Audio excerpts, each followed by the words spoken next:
Okay hi hi అండి, welcome to university channel. ఈరోజు మనం గురుత్వాకర్షణ సిద్ధాంతం గురించి ఒకసారి మాట్లాడదాం. గురుత్వాకర్షణ సిద్ధాంతం ప్రకారం న్యూటన్ చెప్పిన ఫార్ములా ఏంటంటే F=G(m1m2/r²).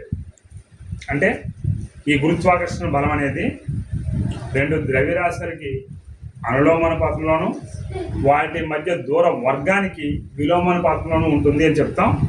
ఇక్కడ జీని విశ్వ గురుత్వ స్థిరాంకం అని చెప్తామండి. ఎందుకంటే ముందుగా ఈ వీడియో చేస్తున్నాను, ఇందులో విశ్వ గురుత్వ స్థిరాంకం అనే మనం జీని క్యాపిటల్ జీని చెప్తున్నాం.